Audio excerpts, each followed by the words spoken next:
Paz do Senhor. Eu sou Daniel, chamado pelos estudiosos da palavra de um profeta. Tenho um livro que está inserido na Bíblia com 12 capítulos. Até o sexto fala da minha vida e dos meus amigos. Do sexto em diante é chamado de Apocalipse de Daniel. E minha pergunta: quem de vocês já leu o meu livro? Quem de vocês já leu o meu livro? Se quiser deixar aberto aí em Daniel. Tenho 90 anos de idade. Quero relatar a minha história e de alguns amigos em meio à Babilônia. Devido à tragédia que veio sobre o nosso povo de Judá, tendo como capital Jerusalém, Reino do Sul. O Reino do Norte, há muito tempo, fora levado cativo para outros povos. Eu quero que você memorize muito bem. Discípulos proféticos, no mundo caótico, rejeitam os manjares desse mundo. Lembro da minha infância, das brincadeiras, das pescarias no Mar da Galileia, e algumas vezes nós íamos até o Mar Morto. Nos dias de festa era um dia de muita alegria. Toda semana nós deveríamos estar aos pés do rabino para aprender a Torá, o livro de Moisés, do livro da lei. E toda noite em casa nós recitávamos parte da Torá. Meus pais falavam que o povo não cultuava verdadeiramente a Jeová, e sim a deuses estranhos, sendo advertido pelos profetas várias vezes, mas nem os sacerdotes davam ouvido às palavras de Deus. Mas um dia eu não gosto nem de lembrar, fomos todos retirados das nossas casas, das escolas. Sim, fomos retirados de dentro do nosso lugar, da nossa pátria, e levados como cativo, ainda jovens, para trabalhar num país longínquo, num dos lugares mais hostis, em que poderia se encontrar na Babilônia, no palácio do inimigo. Mas mesmo num lugar assim, cheio de idolatria, eu continuei firme, adorando o único Deus, o Deus Yahvé. Sempre declarei corajosamente, lembrando a todos, há apenas um Deus, somente um Deus, e não há quem possa impedir o seu agir. Minha história começa por volta do ano 606 a.C. O rei da Babilônia, Nabucodonosor, conquistou o império de Judá, Jerusalém, levou cativo o rei, levou cativo os sacerdotes, levita, todos os soldados, todo o povo. E o pior, levou todos os utensílios da casa do Senhor e colocou lá na casa do seu Deus, Deus estranho. Nessa leva estava a minha família e muitos amigos que crescemos juntos. Em meio a tanta crueldade dos inimigos, eles zombavam de nós. Olha só o que eles diziam: vocês abandonaram o Deus de vocês, vocês abandonaram o Deus verdadeiro, e ele autorizou a Nabucodonosor a levar todos vocês cativos e vão ficar debaixo de opressão. Nos forçavam a andar rápido, não importando se havia velhos e criança. Havia muita crueldade. Demoramos mais ou menos 3 meses. A viagem foi muito cansativa, finalmente chegamos.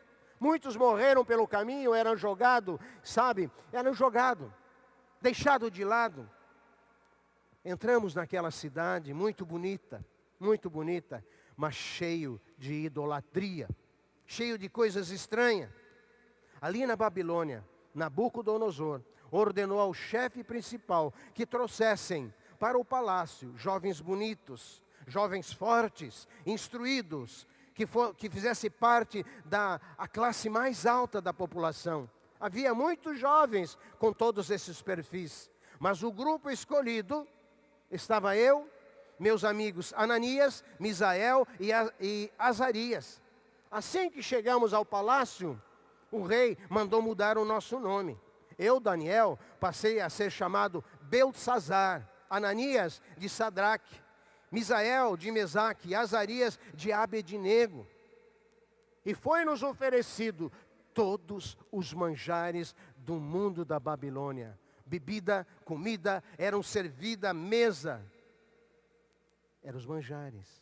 O acordo é que nós servíssemos a corte durante 3 anos. e fôssemos preparados para o final entrar na presença do rei e prestar-lhe auxílio. Após consultar o Senhor em oração, como sempre fazíamos, resolvemos que não iríamos nos contaminar com a cultura babilônica e pedimos ao chefe que não nos obrigasse a comer a comida do rei e a beber o seu vinho, os manjares do mundo da Babilônia. Deus nos abençoou, enchendo o coração do chefe de compreensão, e ele disse: olha, eu temo muito o rei, eu temo muito o rei. E se ele descobrir que eu fizer isso com vocês, e vocês ficarem magrinhos, e vocês ficarem muito fracos, eu serei decapitado. Mas Deus estava no controle. Somos discípulos proféticos no mundo caótico, que rejeita os manjares desse mundo. Diante desse quadro, o que você faria? O que você faria? Aceitaria ou rejeitaria os manjares oferecidos pela Babilônia, oferecidos pelo mundo? Você precisa responder. O chefe encarregado concordou, e no final dos 10 dias, nossa aparência era melhor do que os outros. Aqui percebemos um verdadeiro milagre de Deus, pois Ele ouviu as nossas orações, quando declaramos que nós não queríamos nos contaminar com os finos manjares do mundo da Babilônia. Continuamos então com a nossa alimentação, legumes e água. Que coisa estranha! Foi para o chefe responsável autorizar e depois perceber que nós ficamos mais robustos e fortes do que os demais que se alimentaram com os manjares oferecidos. Deus nos deu conhecimento e inteligência, mas a mim, Daniel, deu inteligência de interpretar sonhos e visões. Eu e os meus amigos passamos a servir ao rei. Ao completar então os 3 anos, fomos levados à presença do rei. Um homem muito arrogante. Dava para perceber que ele era um verdadeiro guerreiro. Ele tinha a seu lado 2 leopardos amarrados. Mas falou conosco amigavelmente e fomos considerados mais inteligentes e sábios do que todos os outros. E daí fomos chamados a realizar serviços diretamente para Nabucodonosor no próprio palácio. Ele nos considerava, sabe, mais instruído do que os demais feiticeiros, encantadores e magos que havia no seu reino. Bem, agora no palácio da Babilônia, diante daquelas imagens, daqueles deuses de pedra, pau e outras coisas mais, doía muito o coração viver ali naquele mundo pagão cheio de ídolo. Nosso povo não dera ouvidos à voz do profeta, e chegou o tempo do cumprimento então da profecia. De todas aquelas profecias foi um horror. Os soldados inimigos entraram, derrubaram as muralhas, saquearam o templo, colocaram fogo no templo e nas casas e levaram todos. Foi uma destruição só por causa da rebeldia e ingratidão. E o pior, servir a outros deuses. Essa era a situação do nosso povo. Agora, no segundo reinado do Nabucodonosor, ele teve um sonho. O seu espírito se perturbou muito e ele perdeu completamente o sono. Então o rei mandou chamar todos os magos, encantadores, aquela coisa toda, e vieram todos. E ele queria que explicasse o sonho. E ele falou muito duro: eu tive um sonho, e para sabê-lo estou perturbado o meu espírito. Quero que me digam que sonho foi esse, e me deem a revelação do mesmo, pois eu estou muito angustiado. A coisa ficou feia. Todos os magos, feiticeiros, encantadores, tudo que estavam ali, não queria correr e falasse o sonho, para poder interpretá-lo. Muito alterado, o rei gritou: eu já resolvi que vocês têm de me contar o sonho e também explicar o que ele quer dizer. Se não puderem fazer isso, vocês todos serão cortados ao meio, suas famílias serão mortas e tudo será destruído de vocês. Mas se vocês me contarem, eu vou honrar vocês. Portanto, digam o que eu sonhei e me interprete. Nada puderam descobrir o sonho do rei e muito menos interpretá-lo. O rei ficou furioso, que mandou matar todos, a ordem foi publicada, então foram me buscar, eu e os meus companheiros, para que fôssemos mortos também, pois nós éramos também considerados assim, magos. Eu fui falar com o rei, ele olhou para mim e disse: eu não pouparei a tua vida, fique sabendo. Não, rei, me dê um prazo e eu vou buscar o meu Deus, e ele vai revelar o sonho que tiveste. O rei ficou olhando para mim, examinando de cima a embaixo, riu e disse: quero ver só, sua vida está em jogo, mas eu te dou prazo. Aí eu fui para casa, contei aos meus amigos Ananias, Misael e Azarias. Eu disse: amigo, a coisa está feia, a coisa está muito feia, eu peço que vocês orem. Vamos buscar a Deus pedindo misericórdia, e que Ele nos dê. Que sonho foi esse e a sua interpretação? Sonho misterioso, para que possamos dar uma resposta. Eu cria firmemente que o Senhor nos atenderia, revelando aquele misterioso sonho e sua interpretação, pois eu tinha declarado: nós somos discípulos proféticos nesse mundo caótico. Numa noite, orando em minha casa, tive uma visão, e nela Deus me mostrou o que o sonho queria dizer. Então eu agradeci muito a Deus. Eu declarei que o nome de Deus seja exaltado, louvado para todo sempre. Fui levado ao palácio por um dos seus ministros, que me levou às pressas para o lugar onde o rei estava, e disse: ó rei, aqui está aquele judeu que nós trouxemos como escravo, e ele vai revelar tudo para o Senhor. O rei perguntou: Daniel, que também era chamado de Beltesazar, você pode contar o meu sonho e explicar o que ele quer dizer? Sim, Senhor, mas não há sábios, nem adivinhos, não há ninguém que possa dar a explicação que o Senhor está exigindo. Mas há um Deus no céu, que explica mistérios, que eu sirvo. Foi por meio do sonho que ele fez o Senhor saber o que vai acontecer no futuro. E agora, ó rei, eu vou explicar o sonho e as visões que o Senhor teve enquanto dormia. O Senhor teve uma visão na qual o Senhor viu uma estátua enorme de pé, bem na sua frente. A estátua era brilhante, mas metia medo. A cabeça era de ouro puro. O peito e os braços eram de prata, a barriga e os quadris de bronze. As pernas eram de ferro e os pés metade de ferro e metade de barro. Depois, essa estátua, uma grande pedra caiu sobre ela, destruiu completamente. Sabe, rei, isso é coisa do futuro. E eu expliquei, detalhe por detalhe, o que iria acontecer no futuro com ele e o seu império. O rei levantou do trono e começou a bater palma. E assim todos que estavam ali: viva Beltesazar, viva Beltesazar, eles gritavam. O rei disse: você não só interpretou sonho, como livrou a todos que estão aqui da morte. Depois o rei me honrou, me colocou em posição de privilégio, em posição de destaque. Mas isso atraiu a inveja dos demais. E eles procuravam agora, em cada ação, ou atitude minha, dos meus amigos, para nos exporem e terem do que nos acusar. Mas a boa mão do Senhor sempre esteve conosco e nos protegeu, pois rejeitamos os manjares do mundo da Babilônia. Depois de muito tempo, os astrólogos, feiticeiros, encantadores, com muita inveja, foram ao rei e disseram: rei, que se decrete que no teu reino ninguém faça adoração, ninguém adore a não ser o Senhor, rei. Faça um decreto. Gostei, disse o rei, gostei. Escrevam aí, façam um decreto. Então selaram e divulgaram em todo o império essa ordem. Bom, ao saber desse decreto, eu declarei: eu não me dobrarei diante desse decreto. Mesmo sabendo a sua sentença, 3 vezes ao dia orava de janela aberta em direção a Jerusalém.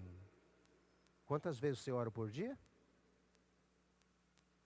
E por muitos dias, os demais magos e feiticeiros estavam me observando, dia e noite, para terem do que me acusar, e me viram orando. Imediatamente correram para o rei e contaram tudo a ele. O Senhor fez um decreto que ninguém pode mudá-lo. Lembra, Senhor? Sim, eu lembro muito bem. Mas o que houve? esses judeus que te servem aqui no palácio são os primeiros a não cumprirem a ordem. Então me buscaram e fui levado preso, e a sentença seria cova dos leões. Me jogaram e eu passei a noite ali, mas o Senhor fechou a boca dos leões e nada me aconteceu. Pela manhã o rei foi lá e gritou: Daniel, Daniel, filho do Deus Altíssimo, será que ele te livrou? E eu falei: rei, ele me livrou. Então abriram as portas e eu saí. O rei ficou muito contente. Mas Daniel, como pode? Eles não te morderam? Quem te livrou? Rei, eu já tenho demonstrado que existe apenas um Deus, um único Deus verdadeiro. E esse Deus que eu sirvo, ele veio e fechou a boca dos leões. Novamente ele e todos os seus gritavam: viva Beltzazar! E aplaudiram: viva Beltzazar! Ele ficou pensativo por algum momento, um silêncio total. Depois ele gritou: joguem aqueles que intentaram contra Beltzazar na cova. E não é que jogaram mesmo? Os meus acusadores, olhem só, nem bem chegaram lá no fundo e já os leões começaram a devorar, não sobrando nada. Vocês estão vendo a diferença entre nós e eles? Bom, passou algum tempo, aquele sonho do rei, a sua interpretação que eu dei, se cumpriu. Ele não devia se exaltar, trazer para si a glória, a adoração, mas sim ao Deus único e verdadeiro. Eu avisei ele. Ele estava um dia passeando no seu palácio, e ele se encantava com tudo que estava ali, e ele dizia de si para si mesmo: que palácio lindo! Minhas construções, meus jardins, quantos empregados, quantos escravos eu tenho, eu sou realmente um Deus. E de repente, uma voz vinda do trono de Deus falou assim: teu tempo passou, viverás como um animal, outro assumirá o teu lugar, até que dês honra e glória ao Deus único e verdadeiro. Rapaz, o homem virou um animal e começou a andar de quatro. E fugiu para o mato e ali comia com os animais. Cresceu seu cabelo, suas unhas cresceram, e ele ficou assim por 7 anos. Depois dos 7 anos, ele olhou para o céu e glorificou o Deus Altíssimo. E aí então seu juízo voltou. Novamente ele assume o trono e agora dando louvores ao Altíssimo. Essa notícia foi demais. Passou-se alguns anos, o próprio rei Nabucodonosor mandou fazer uma estátua que media 27 metros de altura por 2,70 de largura. E ordenou que pusesse num lugar bem alto e visível. Depois ordenou a todos os oficiais e as suas autoridades que viessem à cerimônia de inauguração da estátua. Todos vieram e ficaram em pé diante da estátua para a cerimônia da inauguração. Muita comida, muita bebida, muita dança, cheio de imagem por todos os lados. Aí o encarregado de anunciar o cortejo da cerimônia, ele disse: povos de todas as nações, raças e línguas, quando ouvirem o som das trombetas e demais instrumentos musicais, se ajoelhem todos e adorem a estátua de ouro que o rei Nabucodonosor mandou fazer. E apenas será quem não se ajoelhar e não adorar a estátua será jogado na mesma hora numa fornalha acesa. Assim que os instrumentos começaram a tocar, todas as pessoas se prostraram e se ajoelharam diante da estátua de ouro. Mas meus amigos não fizeram assim. Meus amigos não se dobraram. E imediatamente eles foram denunciados, levados à presença do rei, e o rei falou duro com ele: eu dou mais uma chance para vocês. Se vocês se dobrarem e adorarem a estátua, não serão lançados na fornalha, senão vão ser lançados. Sadraque, Mesaque e Abednego responderam assim: ó rei, nós não vamos nos defender, pois se o nosso Deus, a quem servimos e adoramos, quiser, Ele poderá nos salvar da fornalha e nos livrar do seu poder, ó rei. E mesmo que o nosso rei não nos salve, o Senhor pode ficar sabendo que não nos prostraremos, nem prestaremos culto ao seu Deus. nem a imagem de estátua de ouro que o Senhor mandou fazer. Que ousadia dos meus amigos. Que ousadia. Mas eles não podiam adorar outros deuses, não. Eles não estavam preocupados com suas vidas, se iam morrer ou não. O rei ficou furioso. Furioso. Mandou acender, aquecer 7 vezes mais. Quero ver, dizia ele, quero ver quem vai salvar vocês. E amarraram e o lançaram na fornalha acesa. Mas olha só, os soldados que lançaram eles na fornalha morreram na hora, no ato, morreram. De repente, uma manifestação sobrenatural que causou espanto a todos, que causou um impacto muito grande. O rei se levantou, o rei corria para lá e para cá, e ele gritou: nós lançamos 3, agora eu estou vendo 4, e parece um anjo que está ali. E ele gritou: Sadraque, Mesaque e Abednego, servo do Deus Altíssimo, saiam e venham para cá. Os 3 saíram da fornalha, e todas as autoridades que estavam ali perto viram que o fogo não havia feito nenhum mal a eles. As labaredas não tinham queimado um fio de cabelo da sua cabeça. As suas roupas não estavam queimadas, e eles nem cheiro de fumaça tinham. Lembram? Discípulos proféticos no mundo caótico rejeitam os manjares desse mundo. O rei gritou: viva, viva! E se prostrou rosto em terra e disse: que o Deus de Sadraque, Mesaque e Abednego seja louvado. Ele enviou seu anjo e salvou os seus servos, que confiaram nele. Eles não cumpriram a minha ordem, pelo contrário, escolheram morrer em vez de se ajoelhar e adorar um Deus que não era o Deus deles. Que alegria foi a nossa. Oh, que coisa maravilhosa naquele momento, o livramento que Deus deu. Aí nós cantamos uma linda canção lá da nossa terra. Deus deu o livramento. E eu quero começar agora numa introdução perguntando: você vai aceitar os manjares que o mundo tem oferecido? Orgias, bebedice, fornicação, adultério, prostituição, e aí vai. E você muitas vezes está em alta e até posta aí nas suas redes sociais que você está comendo os manjares desse mundo. Você pode aceitar os manjares do mundo, sim, mas saiba que eternamente usufruirá desses manjares no inferno, junto com os demônios depravados, num lugar de tormento de todo fim, para todo fim. Discípulos proféticos no mundo caótico rejeitam os manjares desse mundo. Eu trouxe a narrativa de alguns personagens que ousaram viver no sobrenatural de Deus, rejeitaram os manjares do mundo da Babilônia, romperam seus limites e viveram na fé inabalável. E o Senhor os honrou. Daniel vai ser passado aqui, mas eu quero ler Daniel 1, verso 8. Diz assim: resolveu Daniel firmemente não se contaminar com as finas iguarias do rei, nem com o vinho que ele bebia. Então pediu ao chefe dos eunucos que lhe permitisse não contaminar-se. Resolveu firmemente. Esses jovens da linhagem de Judá, uma das 12 tribos de Israel, foram levados para o cativeiro na Babilônia, e lá foram escolhidos para servirem diante do rei.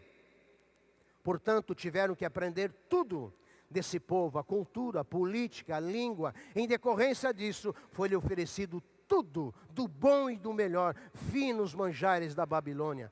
Pense, tudo à tua disposição, tudo à disposição. Os melhores manjares lhes foram oferecidos, mas mesmo assim, ali eles eram escravos, dominados e subjugados, longe de tudo e de todos.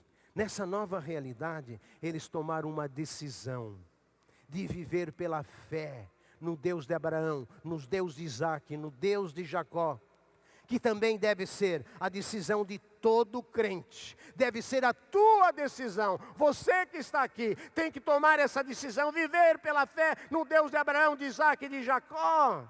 Daniel é o exemplo de um cristão vivendo numa sociedade corrompida, sem Deus, cuja mente poderia ser deturpada. Mas eles eram discípulos proféticos no mundo caótico. Pense, você escravo, mas num palácio com tudo à tua disposição. O que você faria? Qual seria a sua atitude? Sou escravo mesmo, estou longe de tudo e de todos. Não vou perder essa oportunidade. Iria aproveitar de tudo, iria aproveitar do bom e o melhor, mesmo assim, apesar de tudo, sendo escravo. Primeiro ponto. Discípulos proféticos vivendo no mundo caótico, rejeita os manjares do rei, mantendo a fidelidade. Mantendo a fidelidade. Eu sou o Senhor teu Deus que te tirei da terra do Egito, da casa da servidão. Não terá outros deuses diante de mim. Êxodo 22:3. A fidelidade a Deus é incondicional. Meus amados, se nós somos infiéis, Ele continua fiel. Daniel resolveu não se contaminar com os manjares do mundo. Ser fiel é uma constância em nossa vida, meus amados. Nós precisamos. Olhe para Jesus, Ele foi fiel até a morte de cruz. Deus é fiel. Agora eu pergunto, você é fiel a Deus? Você é fiel ao seu esposo? Você é fiel à sua esposa? Você é fiel aos seus filhos? Filhos, vocês são fiéis aos seus pais? A igreja, a escola, vocês são fiéis?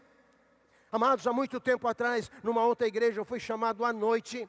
Uma família, ela não conseguia viver em paz na sua casa. Tinha vultos, quebrava as coisas. E eu fui chamado ali, comecei a conversar com eles, e eu percebi que eles não eram fiéis ao Senhor. Não liam a Bíblia, não oravam, não tinham intimidade com o Senhor, pouco frequentavam a igreja, dízimo de oferta, nem falar. Mas eu ali conversando, dizendo para eles, isso é brecha. Igreja que está aqui, que não ora, que não busca o Senhor, que não se entrega ao Senhor, é brecha. E a brecha, o diabo entra. Eu falando para eles, de repente eu olhei para um lado, e eu vi duas estátuas ali. Sabe, aquelas estátuas, elas riam.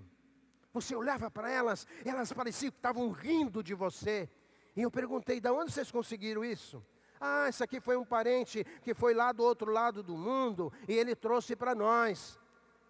E Deus começou a dar um discernimento, que aquelas estátuas, elas foram consagradas a demônios. E eu falei isso para eles. Ah, pastor, mas o que tem a ver isso? Eu perguntei, quanto tempo fazem que essas manifestações aqui ruins têm acontecido? Não foi desde que vocês colocaram? Eles sempre olharam e disseram, é verdade, pastor. Desde quando nós colocamos aqui. Desde que nós colocamos aqui. Eu disse para ele, o negócio é o seguinte, isso aqui foi consagrado a demônio. Vocês têm que destruírem. Destruam tudo. Esse é o meu conselho. Mas pastor, nós ganhamos de presente. Bom, eu estou dando o meu conselho.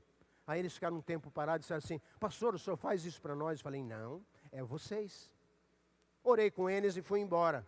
Passado alguns dias, eles realmente destruíram e acabou o problema. Precisa se manter fiel ao Senhor. Segundo ponto, mantendo a obediência, uma obediência irrestrita de não se contaminar. A obediência, meus amados, é um dos assuntos mais importantes. Olha para Daniel, Sadraque, Mesaque e Abednego. Os três amigos disseram assim, ó rei, nós não vamos nos dobrar diante dessa estátua. Nós não vamos nos dobrar. E se Deus quiser salvar ou não, o senhor fique sabendo, nós apenas adoramos um Deus. Sabe por quê? Porque eles obedeciam a palavra do Senhor. Olhe para você. Quantos cultos você já participou? Quantas vezes já veio à igreja? Como pode viver sempre em desobediência ao Senhor, levando uma vida miserável? Começa algo e não consegue terminar. Seus negócios não dão certo. Nunca é obediente, falar em dízimos e oferta. Deus me livre. Sua alegação é, isso é coisa do Velho Testamento. Sempre cheio de questionamento, de argumentação, dando a impressão que a Bíblia, a palavra de Deus está errada e você é que está certo. Olha só o ponto que nós chegamos, mas é assim. É assim que a gente tem visto. Olhe para esses crentes. A ordem do rei é, se dobrem. Não, nós vamos obedecer a Deus. Olhe para esses 4 cristãos e olhe para você. Qual é a diferença? Qual é a diferença desses 4 e a sua vida, meu amado? Você é obediente? Terceiro ponto, discípulos proféticos no mundo caótico, rejeita os manjares desse mundo, recebendo o livramento do Senhor. Deus tirou da cova dos leões, Deus tirou da fornalha. Meus amados, nós ouvimos há um tempo desse, que lá na União Soviética, naqueles tempos cruéis, um grupo estava reunido celebrando ao Senhor, e de repente entrou soldados, armas em punho, e falaram assim, nós vamos destruir vocês, mas vamos dar uma oportunidade. Neguem a Cristo Jesus e vão embora, senão nós vamos metralhar vocês. Mas vão correndo. Mais de 70% debandaram, um atropelando o outro. E aí eles ficaram ali e começaram a louvar o Senhor. Obediência ao Senhor.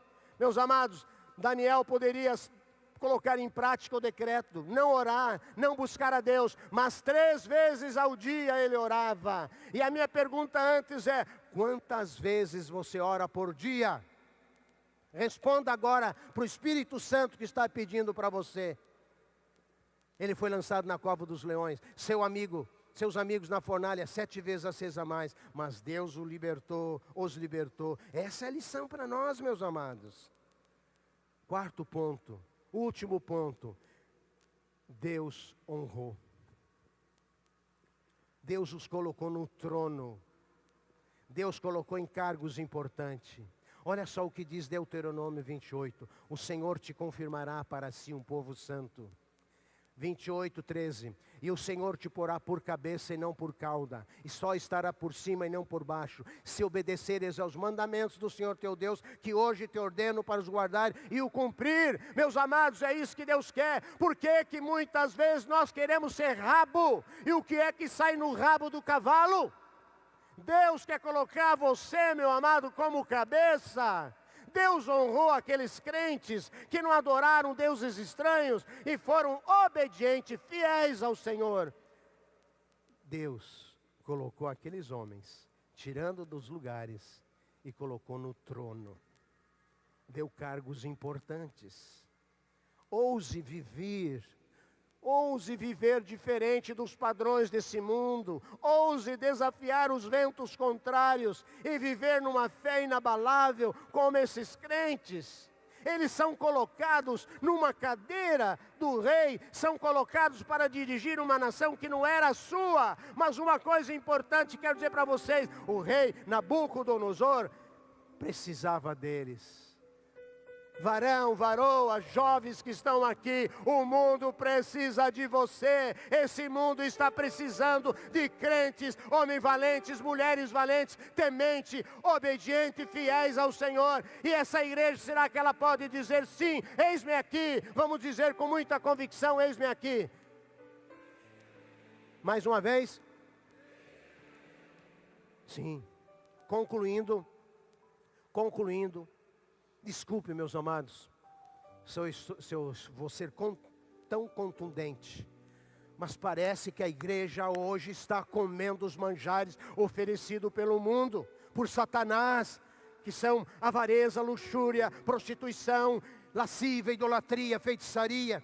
Mas Deus declara: quem tais coisas come, não vai herdar o reino dos céus. Está lá em Gálatas 5, 19 e 21. Aqueles que comerem esses manjares não vão herdar. Não há dúvida na mente de Daniel e os seus amigos. A lealdade a Deus foi o mais importante do que a lealdade ao rei. Meus amados, eles desempenharam um papel tremendo e maravilhoso. Deus escreveu uma linda história que nós estamos falando dela. Nós estamos agora contando dela. Qual será a tua história? Fala para mim. Qual será a tua história? Que história você está deixando para os seus? Será que é uma história de fidelidade? Uma história de obediência? Será que está escrevendo uma história assim? Esses foram discípulos proféticos. No mundo caótico, rejeitaram os manjares desse mundo. Nós vamos cantar uma canção. Sabe, nós vamos cantar uma canção. E eu quero que você medite nessa canção. Eu quero que você devia se prostrar. Sabe, você devia se prostrar. Olhe para você. Será que você não está se deliciando com esses manjares que o mundo te oferece? Que são colocados na tua frente e você muitas vezes não quer nem saber. Você devia se prostrar, você devia chorar, você devia lamentar, você devia corar de vergonha. Diante dessa situação que nós estamos vivendo, eu convido você a se colocar em pé. Eu vou orar com vocês. E depois dessa canção, tome uma atitude. Se você quiser se ajoelhar, se você quiser chorar, agora é com você. Não saia daqui da mesma maneira que você entrou. Sabe, rejeite esses manjares. Diga, Senhor, eu não quero mais. Me ajude a vencer, me ajude a superar. Olhe para Daniel e os seus 3 amigos. O Senhor honrou aqueles homens. Ele vai honrar você. Vamos orar? Feche os seus olhos.